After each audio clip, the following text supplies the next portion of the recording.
रुझानों के बीच मामला फंस गया है। त्रिपुरा में रुझानों के बीच आपको बताते चले बीते 1 घंटे पे अगर आप नजर डालेंगे तो बार बार बीजेपी ऊपर नीचे आंकड़ों में जाती हुई, और बीजेपी को यकीनन इसकी उम्मीद नहीं होगी क्योंकि जिस तरह के कामकाज उसकी ओर से, और टीपरा मोथा और बीजेपी में बातचीत का दौर शुरू हो गया है। सूत्रों ने ये बड़ी जानकारी दी है।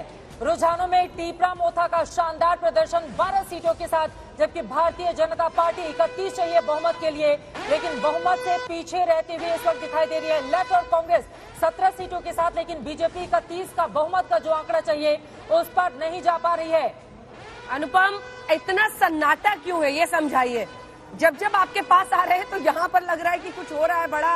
मानिक साहा शायद कुछ सक्रिय दिखे, 31 फिर पहुंच गई है बीजेपी, लेकिन सन्नाटा बड़ा पसरा है। मामला क्या है? बस अंदर अंदर phone call, drawing room to drawing room.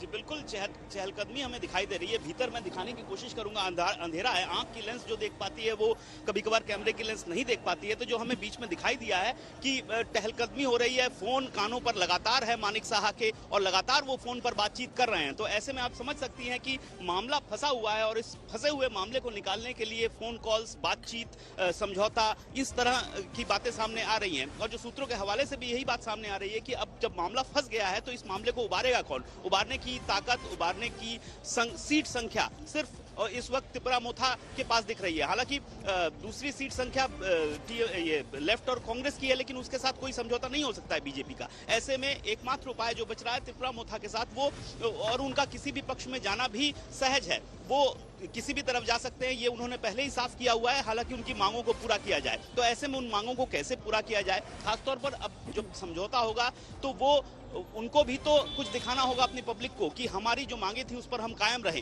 तो ऐसे में मुझे तो त्रिपुरा मोथा के अध्यक्ष का वो पुराना कुछ दिन पहले दिया गया बयान याद आता है, जब उन्होंने कहा कि अगर मैंने 25 से 30 सीटें जीत ली तो मैं बीजेपी के विधायकों को खरीद लूंगा, मैं अपनी संपत्ति बेच दूंगा और बीजेपी के विधायकों को खरीद लूंगा। तो फिलहाल उस स्थिति में भी नहीं पहुंचे हैं देव बर्मन जी।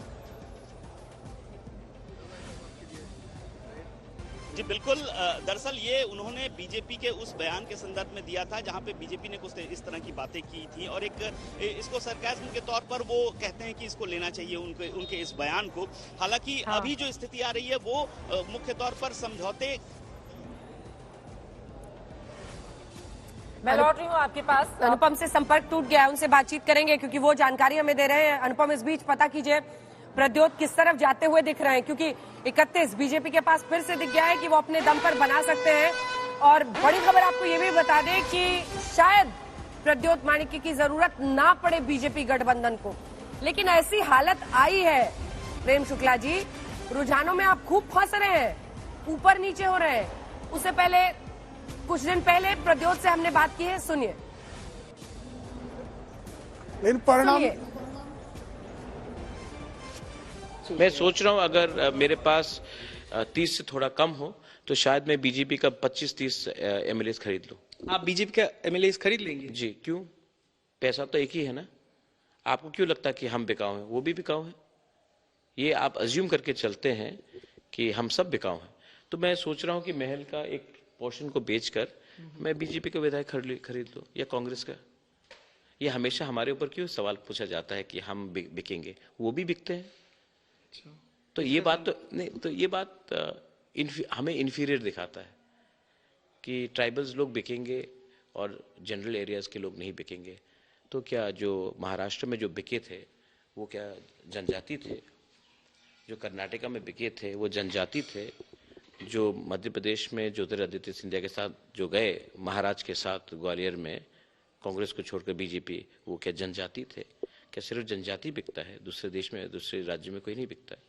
तो ठीक है, आप देखेंगे इलेक्शन के बाद, क्योंकि पब्लिक डंडा मारेगी अगर कोई बेचता है अपने आप को without getting constitutional solution for the people.